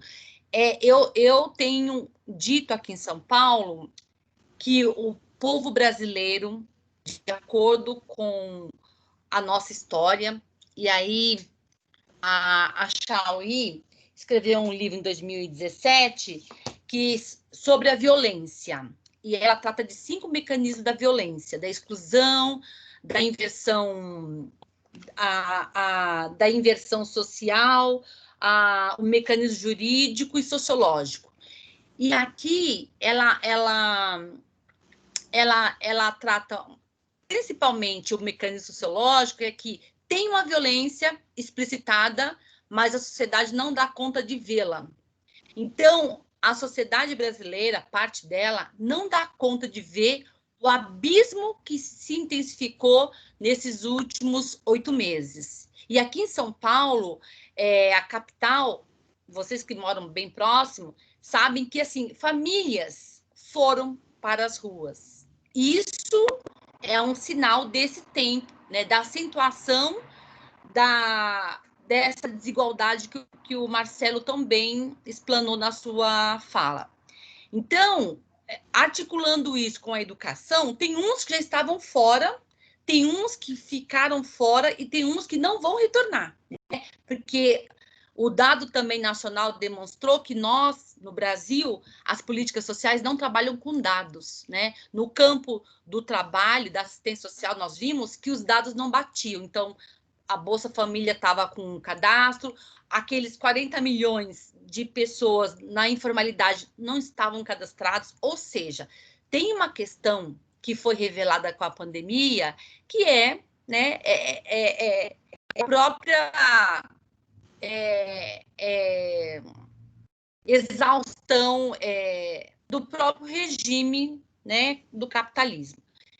Então, em relação à educação, na minha avaliação, e os dados estão mostrando isso, e a campanha nacional pelo direito à educação, que nós também fazemos parte, tem monitorado essa questão, tem apresentado que as redes não estão preparadas, tá, para receber. Eu falo, inclusive, da rede do município de São Paulo, da rede do município de São Paulo, que, né, é o terceiro orçamento da União, então, São Paulo capital, uma sala de aula que tem 50 alunos, então vou dar um dado concreto, para ficar gravado, inclusive, 50 alunos, 10 têm equipamentos, 25 receberam material e os demais não receberam. E aí eu falo assim, como que esses que não receberam, o que recebeu, para constar que recebeu, e qual é a tutoria que tem, ou que teve, ou que tiveram nesse período da pandemia. Então, é um ano letivo que a gente tem que parar de querer forçar a barra, né? Porque as redes de ensino não podem fazer o que estão fazendo com as pessoas. E as famílias, com uma lucidez, estão dizendo, esse tipo de educação a gente não quer. Eu estou falando de São Paulo, capital. Então, tem um movimento aqui muito forte de familiares, organizados pelos CRECES, os conselhos gestores da educação, das unidades educacionais, que estão fazendo este enfrentamento. Então, professor Paulo, o abismo ele está colocado, nós não sabemos só dimensionar o tamanho dele, mas ele está colocado, tá, para a educação. E em relação ao terceiro setor, primeiro, aí no final do dia falar dessas coisas, né? As fundações empresariais compõem esse terceiro setor, tá? E as organizações, como o Instituto Paulo Freire, que é quase um movimento social pela norma jurídica, também compõem esse setor. Então, é bom que nós separemos o joio do trigo, porque uma fundação empresarial não atua como o Instituto Paulo Freire, que tem um compromisso ético, político com a educação emancipadora. Então, dizer que é eficaz a relação pai e aluno, primeiro que o terceiro setor não trabalha com a educação, né? Ela trabalha com a formação de estudantes. Então, não sei se eu estou entendendo bem a pergunta da colega, mas essa relação professor, família, estudante, evidentemente que tem algumas organizações de muito peso, aqui em São Paulo, por exemplo, a Ação Educativa, o Instituto Paulo Freire, que tem feito formações com a comunidade escolar, que tem promovido boas ações nesse sentido, de pensar como aproximar, né, a comunidade escolar da família, de modo efetivo, não para chamar para falar da nota, nem para ficar dando o tema, mas para construir realmente a gestão democrática. Então, quando se lança, a escola lança essa perspectiva de trabalhar tem dado muito resultado, mas eu não sou do grupo que defende o terceiro setor como um setor importante para atuar, não, até porque houve uma usurpação das fundações empresariais desse trabalho social, que ONGs, movimentos coletivos, como o Marcelo também tem feito, ocupando um espaço, usando a nossa narrativa para despolitizar esse trabalho social. Então, eu não defendo esses grupos que despolitizam e aí dão um computador quebrado para o povo da periferia, sabe? Então, faz um trabalhinho e diz assim, é como aquele filme do Sérgio Bianchi, quanto vale é por quilo. Então, esse grupo que coaduna, que tem aquela imagem, quanto vale é por quilo, não tem trabalho sério, né? Então, usa uma narrativa, tem um slogan, mas não emancipa, não supera isso que o Marcelo acabou de nos apresentar, né? Essa ordem de opressão e exploração. É uma falsa ideação de um trabalho social. É isso, gente.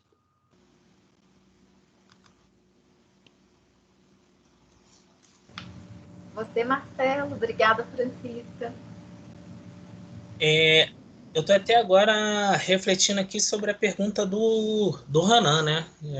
Mexeu muito com a gente, né? Qual é a nossa luta, né? A gente tem lutas diárias, né? E acho que a nossa luta é a conquista de uma educação pública de qualidade. Acho que essa tem que ser a nossa luta, né? Existe muita diferença nas esferas escolares. A gente percebe que o Instituto Federal de São Paulo, né, é diferente de uma escola municipal, né? Lidam com alunos diferentes, né? Com um público diferente, porque para entrar aqui no Instituto Federal você passa por uma seleção, né? Então, pegando um gancho com a pergunta do Ronan e com a pergunta do Wagner, né? Que ele fala se tivesse um ministério, né? Se tivesse um Ministério da Educação, a gente tem um ministério, a gente percebe o seguinte: a nossa luta é por uma luta de qualidade, educação de qualidade. Então, a gente firmando aí as coisas, se a gente tivesse o Ministério da Educação de Qualidade, a gente estaria brigando por um sistema nacional de educação, uma educação que seria prioritariamente do país, não de planos de governo, né? A gente está testemunhando, agora não, né? Mas no começo do ano a gente testemunhou, né? Ano passado e esse ano, um massacre à nossa classe de professores, né? Porque a atual gestão, ela massacrou a nossa categoria dizendo que a gente estava ensinando as crianças a serem gays, né? A fumar maconha, a tudo que é de errado, a ser esquerdista. Gente, nem a minha filha eu ensino o que é ser esquerda e ser direita. Eu ensino a minha filha a olhar o ser humano, a ter uma visão, um olhar para o ser humano. Se isso é ser de esquerda, eu sou de esquerda. Porque o que eu quero para mim, eu quero para o outro. Se isso é ser de esquerda, se é isso que estou ensinando então os meus alunos a querer o bom para ele e o bom para o outro também. Então, a nossa luta é essa, por uma educação pública de qualidade, mas que se a gente tivesse um Ministério da Educação sério, esse ministério deveria estar lutando por uma educação que fosse nacional, e que entrasse o governo, saísse o governo, mas a educação ela ia ter um plano, ela ia ter uma linha a ser seguida. E isso a gente não consegue, desde 1932, né, que se luta para ter uma educação, um sistema nacional de educação, e a gente não consegue, porque isso é plano de governo. Então, essa é uma das nossas lutas. Eu não vou seguir a linha das perguntas não, tá? Vou ir respondendo. Como Francisca falou, eu também não acredito no terceiro setor. Não acredito nisso. A minha visão de terceiro setor é o que a gente tem aí, é para pegar dinheiro do governo. Essa é a minha visão, né? O que eles pregam, o que eles falam, não condiz com a realidade que a gente vive diariamente. Na verdade, o terceiro setor ele não está nem dentro da escola. Ele não conhece a realidade da escola. Ele estabelece uma realidade que ele não vive. Eles não vivem a realidade para poder determinar o que tem e o que você não tem o que fazer, né? Aí vai voltar para aquele discurso. Conhece a realidade do seu aluno. É que eu brigo aqui na minha escola com a minha galera é o seguinte: vamos conhecer a realidade do nosso aluno? Já foi à casa do seu aluno? Conhece a realidade dele, que você vai ter um amigo para sempre. Eu, trabalhando na escola, eu fui buscar muito aluno meu que faltava aula. Uma vez um aluno meu me desafiou, ele falou assim para mim: "Que? Você vai me buscar? Eu duvido." Eu falei: "Falta uma semana para você ver se eu não estou na sua casa." E eu fui à casa dele, conheci a realidade dele. Hoje ele é meu amigo. Por quê? Porque ele viu que eu queria para ele é a mesma coisa que eu quero para os meus filhos, o bem. Então estou sendo, como eu falei, se eu quero o melhor para os meus filhos, eu tenho que também querer o melhor para os outros. Então, é essa a realidade que eu vivo, Francisca, é essa a realidade que eu vivo, Simone. Eu fui buscar muitos alunos em casa. Eu dou aula aqui para o 9º ano, se a Dani estiver presente, ela pode até colocar aí no chat. Eu começo sendo odiado pelas turmas de 9º ano, porque eu busco em casa, eu chamo o pai, eu converso, chega no final eu sou o professor homenageado. É porque o aluno, ele entende que eu quero para ele é o bem. Então, essa é uma luta que a gente precisa entender também o nosso aluno.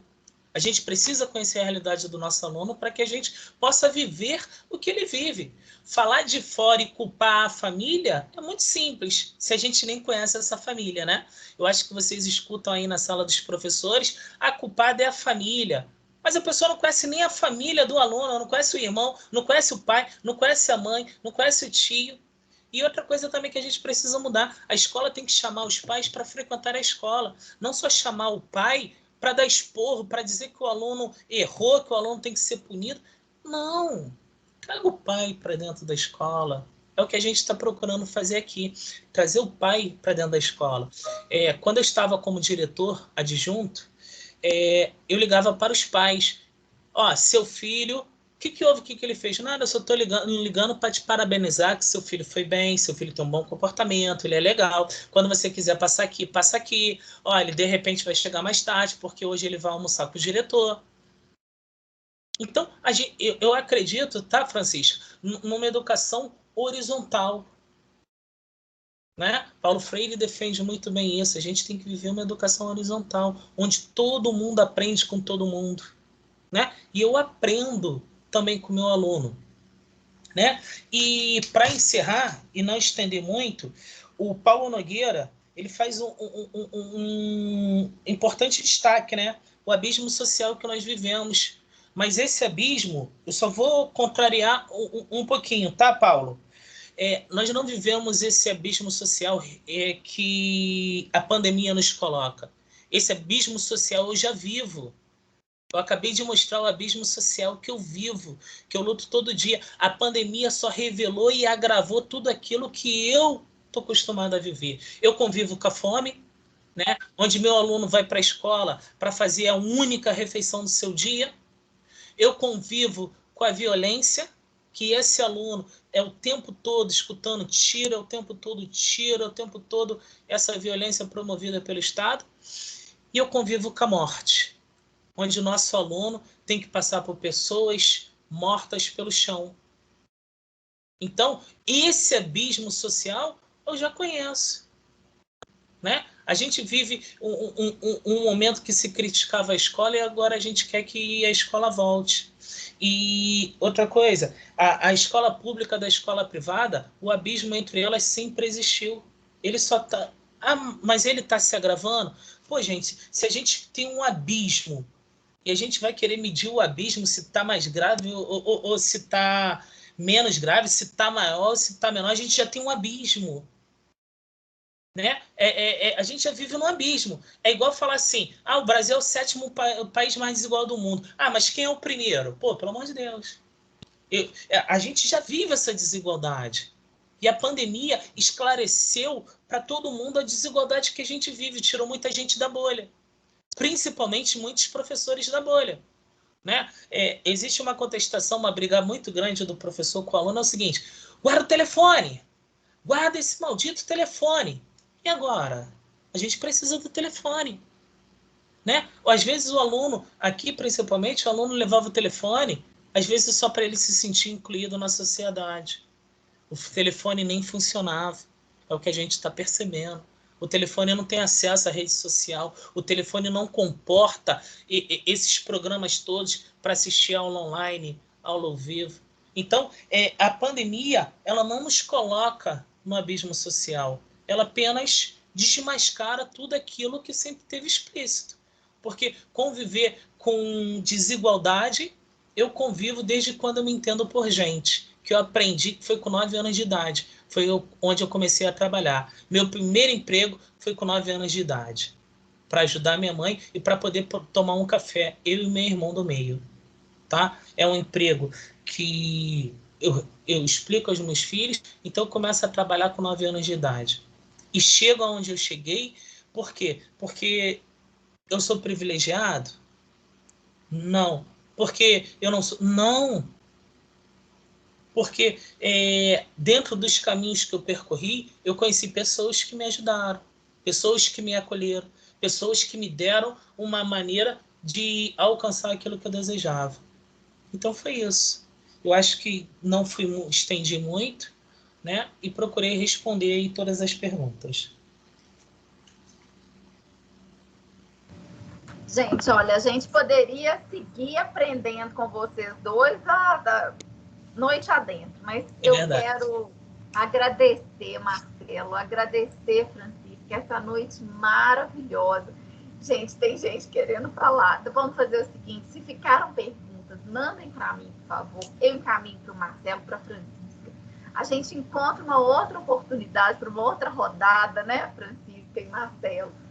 Mas agora eu preciso liberá-los, porque, gente, a turma trabalha, a Francisca está com uma dor nas costas, Marcelo deve ter trabalhado também o dia todo e está aqui conosco nessa luta pela educação, pela inclusão, pela nossa diversidade, né, Marcelo e Francisco? Então, perdão, quem eu não vou poder apresentar as perguntas agora, mas eu quero, assim, dizer que alegria, de verdade, contar com vocês, né, essa noite. E, como eu disse, vai ficar gravado. A nossa ideia é fazer com legenda em Libras e em espanhol, para que a gente possa comunicar com os nossos povos aqui perto também, divulgar isso de maneira pública, que não fique só dentro do Instituto. Porque, enfim, essa nossa organização, esse nosso entendimento de quem nós somos, o que nós queremos, é fundamental e passa por esse espaço.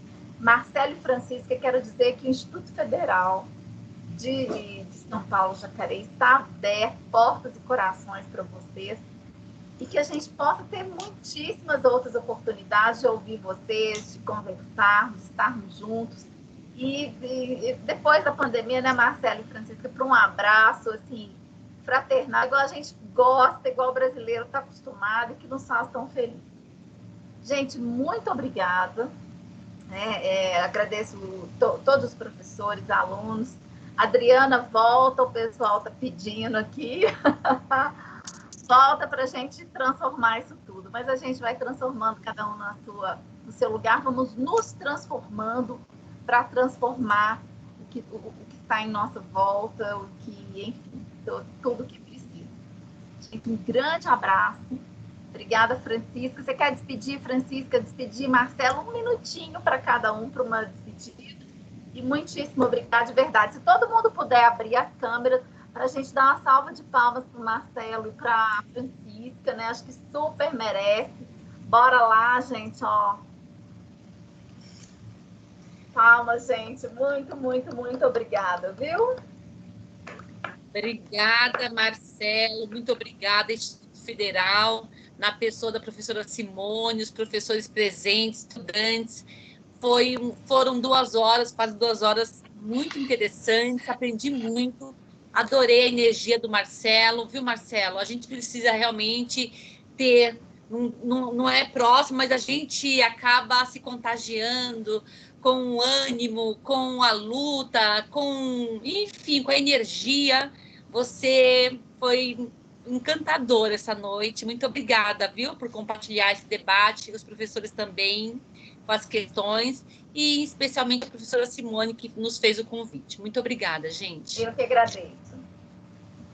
Obrigado, gente. Parabéns a todos. Queria agradecer a Adriana mais uma vez, ela que me indicou. Obrigado, Simone, por abrir aqui, né, a oportunidade de mostrar a realidade, né? A realidade que nem todos aqui conhecem, né, Francisca? Você, como militante, você sabe como é que é a nossa realidade. Agradecer aqui a presença de todos e a oportunidade. E quem quiser conhecer mais sobre o nosso trabalho, pode entrar na nossa página no Facebook, Preparatório Social Estudando para Vencer, tá? A gente está lá, vocês vão ter acesso aos aprovados, às crianças, a tudo que a gente vem desenvolvendo, tá? Se quiser conhecer a Escola Bernardo de Vasconcelos também, ela está aberta, ela guarda todos vocês aqui, tá? E eu garanto que vocês vão gostar de tudo que nós desenvolvemos aqui em prol da educação. Muito obrigado pela oportunidade e obrigado por tudo. Obrigada, gente. Muito obrigada, Francisca, Marcelo e todos os presentes essa noite. Um grande abraço, parabéns, gente. pessoal. Parabéns, parabéns. Tchau, gente. Boa noite, gente. Muito obrigado. Ótima semana para todos. Parabéns a todos aí. Parabéns, querido. Boa noite. Eu vou esperar você sair, Francisco e Marcelo. Vou me despedir.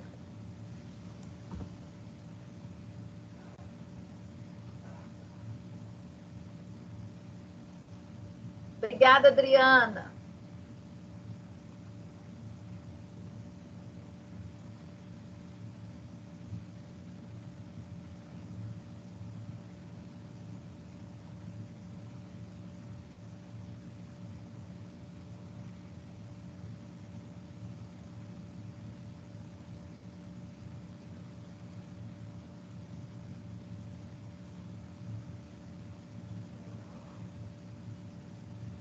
Estou tentando parar a gravação.